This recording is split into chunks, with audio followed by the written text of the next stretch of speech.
Vasudevaya. Om Namo Bhagavate Vasudevaya. Hare Krishna. Today we'll be discussing Bhagavad Gita as it is, chapter 3, text 29.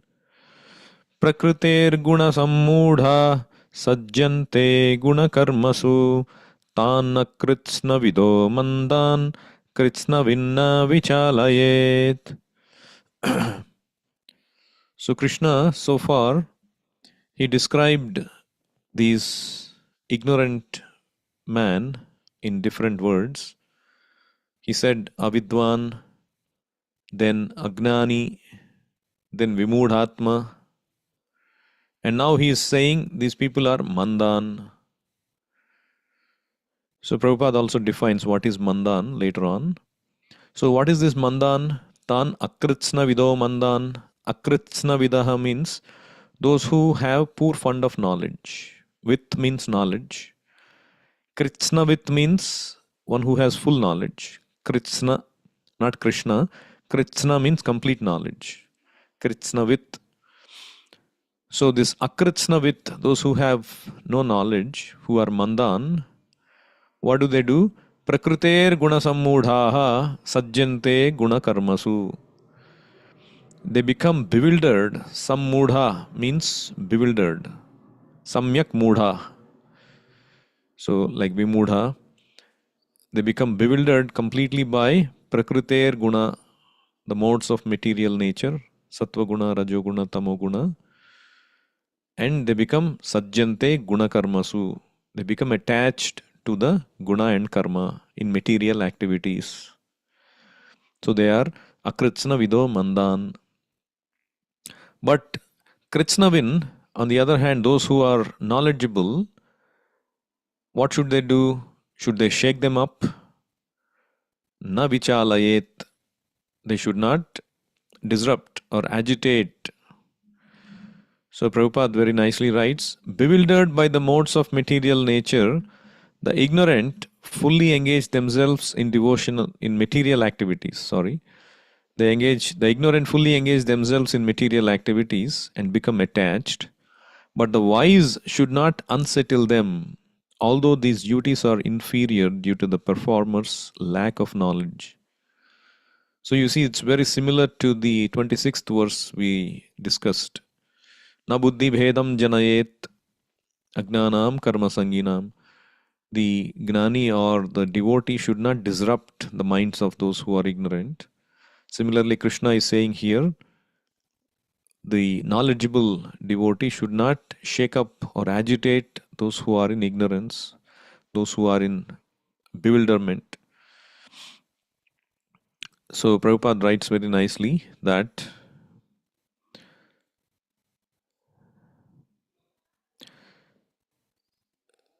the Lord, so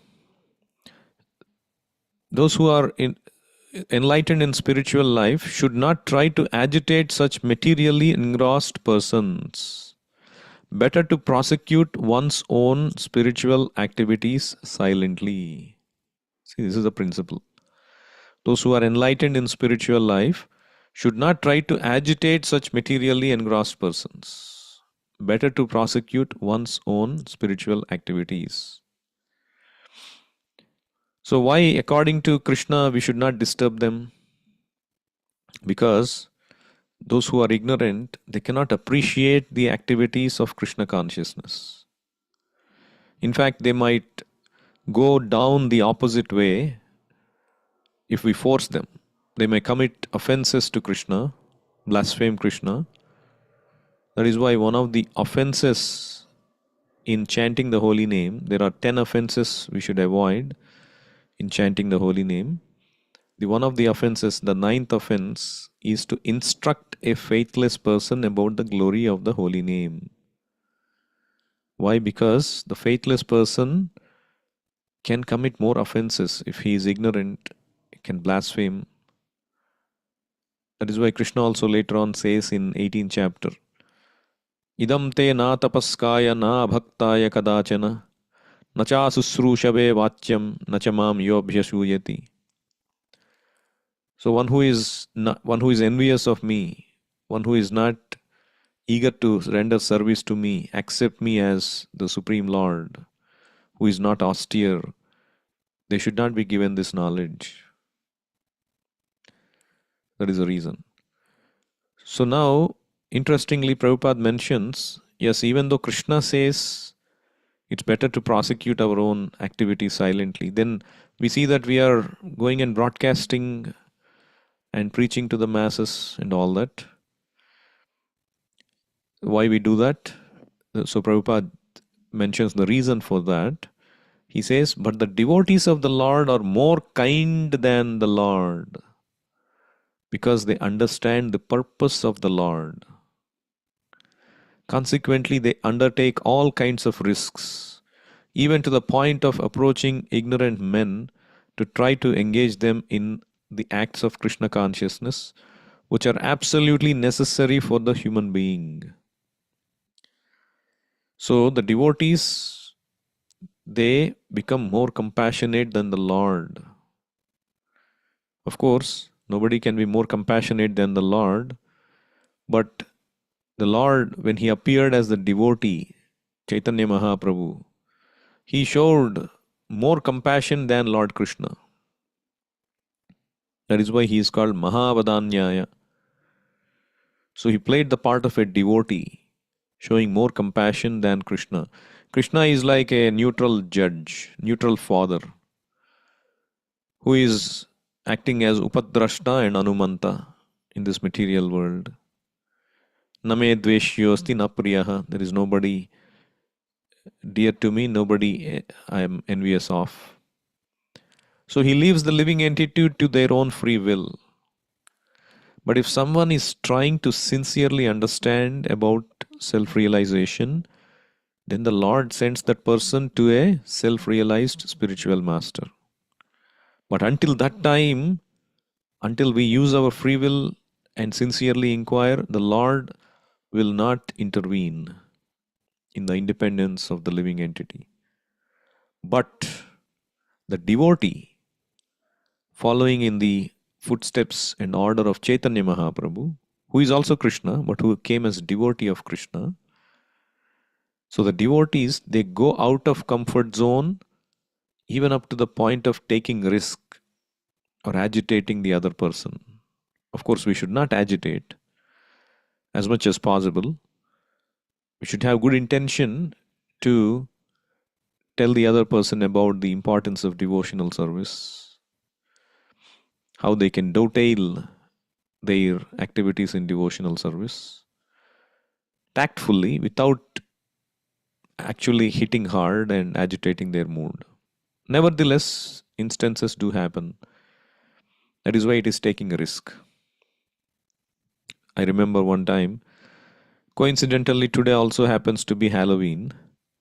So on Halloween occasion in US, they go door to door, especially the kids, and they say trick or treat, and so the people typically give them candies, and the kids take the candies and happily go, and all that.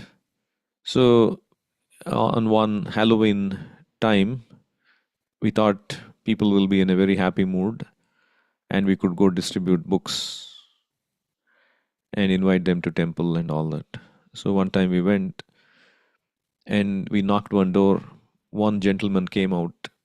He was from Indian background. And he became livid. He started to shout at us. He became so agitated. And we couldn't really understand what's happening. And he started to use very strong words and all of that. And so finally we didn't become upset because we are used to those kind of reactions, and we apologized and left the place. So you see how the devotees following in the footsteps of Chaitanya Mahaprabhu, they take risks in giving Krishna consciousness to people. The people are called Mandan. General conditioned soul is called Manda here in the word Krishna uses. And Prabhupada defines that in the purport using this shloka. Yasyatma buddhi kunape tridhatuke swadhi kalatrādishu bhauma ijjadhihi yattirda buddhihi salilena karhichit janeshu abhigneshu sa eva gokharaha. So one day, one disciple came to a guru and he asked, my dear guru, I hear this word manda means those who are spiritually lazy. And can you explain more about what is manda and how do we understand? Can you give some examples? And the spiritual master said, to come tomorrow, I'll give you an example of who is a manda. And so he came tomorrow and he seemed a little upset. The disciple was a little upset. And still he came to the guru and the guru said, why are you upset? Oh, no, sorry, my dear Guru Maharaj, something happened in ashram. And the guru said, today I can give you an example of a manda. And the disciple said, who is it? You are a manda. And he became really upset. Oh, I am a manda, I am a devotee. I thought you will give some example of a conditioned soul. But he said, see, today morning in this ashram, what happened? So I only told the devotee to use a color and your clothes are hanging on the drying wall. And I asked another devotee to color your shirt with a small mark on the backside. And then you saw that and you became so angry, even though that color is going to be on the backside and it's very invisible. Why you became angry? Because I have to look good. It's after all my shirt. Exactly. This is the reason one of the first conditions of a manda is that yasya atma buddhi kunape tridhatuke. One who considers himself as his own body. My body has to look good.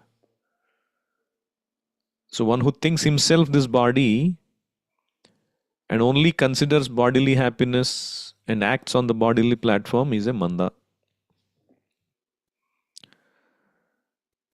Of course, a devotee understands this and theoretically understands at least and accepts Krishna consciousness. But in practice, to come to the level of realized person thinking I'm not this body, it takes a very, very long time.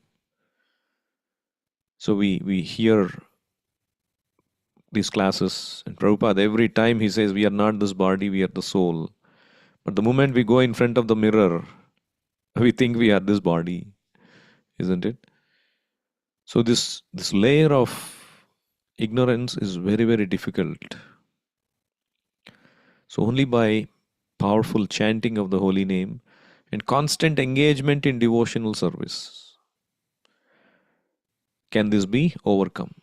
Otherwise, theoretically speculating, studying, it will not erase our conceptions. So the first condition of manda is who considers yasya atma buddhihi kunape tridhatuke. He considers this body which is nothing but a bag of tridhatu, kapha, pitta, vayu. In Ayurveda, they consider this body made of these three dhatus and they treat based on the imbalance. So yasyatma buddhihi kunape tridhatuke. And then what is the second condition of a manda?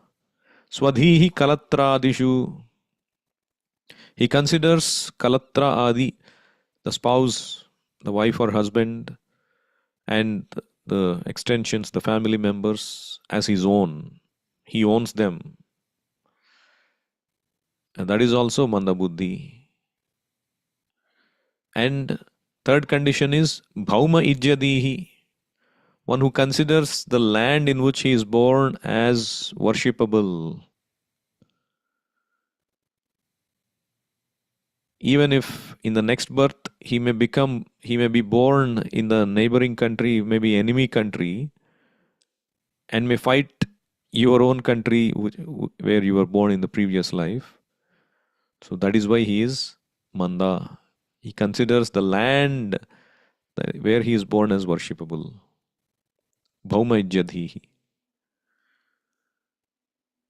And yat tirtha buddhihi. The fourth condition is, even if that person goes to pilgrimage without trying to enhance Krishna consciousness by inquiring and hearing from a saintly person, he just goes there with the intention of just taking bath and coming back. Oh, why don't you go and hear from a sadhu? Ah, no, it's waste of time. I went to pilgrimage place, I took bath and came. So it is like Hastisnan. The Hastisnan means elephants bathing. So it seems elephant goes to this bathing lake or river and nicely bathes itself and comes back and puts mud all over the body. So what is the use of taking bath if you are again putting yourself a lot of mud? So it's like that. So people just taking bath in a holy place and again going back and committing all kinds of sinful activities. That is like Hastisnan. So that is the fourth condition of a manda. So these are all in Kali Yuga. Prayena alpayusha sabhya kalau asmin yuge janaha mandaha sumanda matayo mandabhagyahi upadritaha. So Kali Yuga means full of mandas, conditioned souls. But the advantage is there is holy name. The Skanda Purana says this Kali Yuga is like a black poisonous snake with a gaping mouth and fangs. Just imagine a poisonous snake with a gaping mouth and fangs, ready to bite, and you are so fearful. But then Skanda Purana says, but please be unperturbed, my dear devotees, and listen with faith. Once the holy name of the Lord is chanted, it is like igniting a forest fire which will burn to ashes the poisonous snakes within the forest. So when the holy name is chanted, Hare Krishna, Krishna Krishna, Hare Hare, Hare Rama, Rama Rama, Hare Hare, it is like igniting a forest fire. When the forest fire happens, all these poisonous snakes in the forest, they are first burnt. So the holy name is the rescuer. And therefore, our movement is called Hare Krishna movement because we distribute the chanting of Hare Krishna. One time, Prabhupada was in London and he called one of his disciples to his quarters and he said, you should write a book on how Krishna consciousness can practically solve all the problems of life, like crime, hunger, famine, mental problems, drug problems. He said you can write the book and you can call the book Spiritual Solutions to Material Problems. The spiritual solution of Krishna consciousness is the solution to all material problems. And then there was in Chicago, one time a chief of police came and talked to Prabhupada. And Prabhupada talked to him about chanting the Hare Krishna mantra. It can solve the crime problem. And the officer was like, oh, is it some kind of a magic or where you do something and automatically crime is solved? And he said, how will it solve?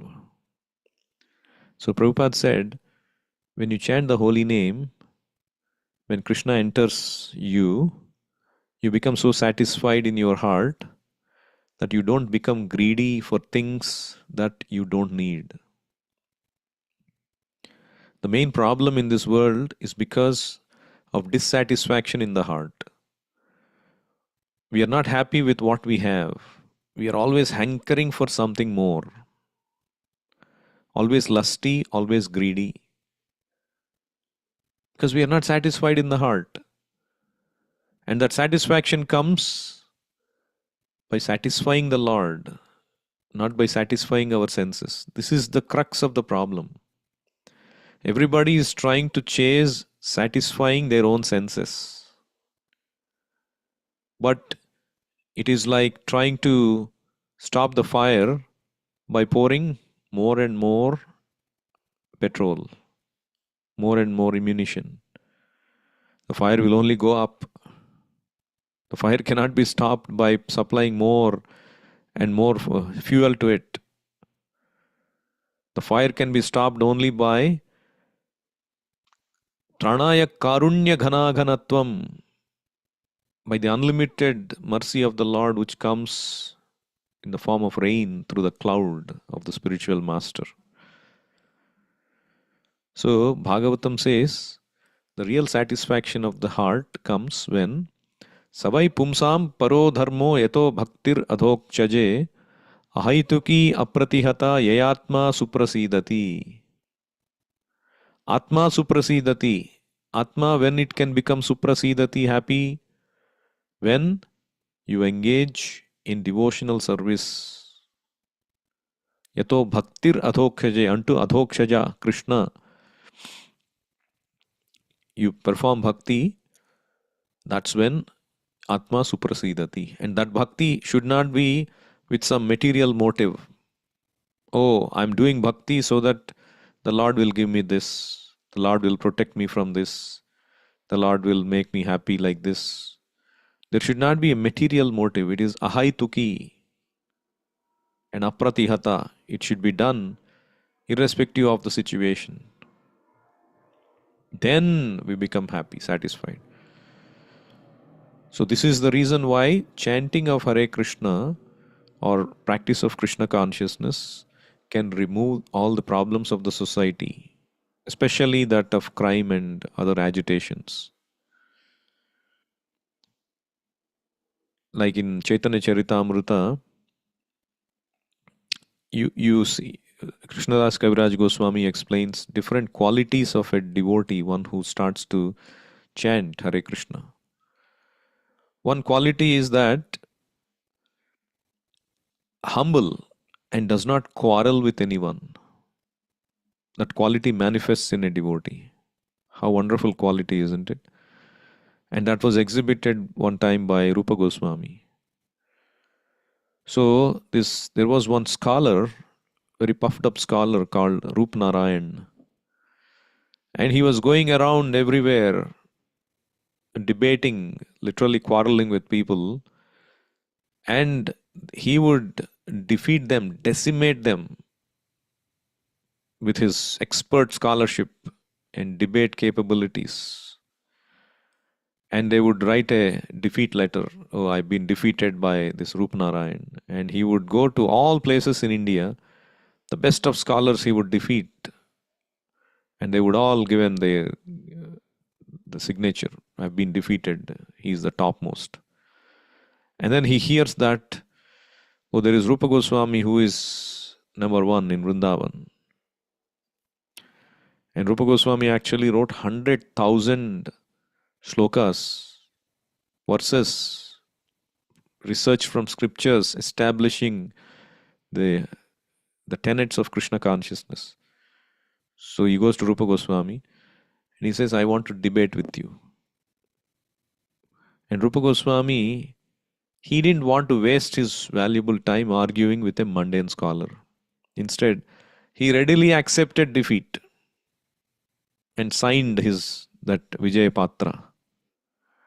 And Rupa Narayan, he didn't understand that Rupa Goswami was far advanced than him, and he only accepted out of humility. So, this is the quality you develop. Of course, the disciple, Jiva Goswami, could not tolerate that. There's another quality. One, if a spiritual master or a Vaishnava is insulted, the Lord is insulted, that should not be tolerated. So, Jiva Goswami defeats Rupa Narayan later on. But the point is that a devotee is very humble and he does not quarrel with anyone, and he becomes very satisfied in mind, simple, without material possession. Another devotee in Chaitanya Charitamrita, Kola Vecha Sridhar. He was selling banana leaves in Navadvip, West Bengal. He was in a materially impoverished condition and could barely make the ends meet. Yet he was a great devotee of the Lord, and whatever little he earned, he used to spend 50% in worshipping Mother Ganga. And Chaitanya Mahaprabhu loved him so much. And one time, when Chaitanya Mahaprabhu was in a very charitable mood, he was willing to give everything, to grant him anything, even the kingdom of Indra, or the perfections of all mystic yoga process. But Kolaveja Sridhar did not ask for anything, any material opulence. He said, "My Lord, if you want to give me something, then I ask this. May that Brahmana, like Chaitanya Mahaprabhu, was born in a Brahmana family who would come to his house and he would joke and pinch his banana leaves and all that. So may that Brahmana who used to pinch my banana leaves and bark be my Lord lifetime after lifetime. May that Brahmana who used to come and argue with me be my master, and may I serve his lotus feet." So this is how simple one becomes satisfied, fully satisfied, even without material possession. So there is no scope for any lusty activity, crime activity, when one becomes satisfied and happy with devotional service. And the same thing the devotee tries to give to others. I'll stop here. Anyone has any questions or comments, feel free to unmute yourself.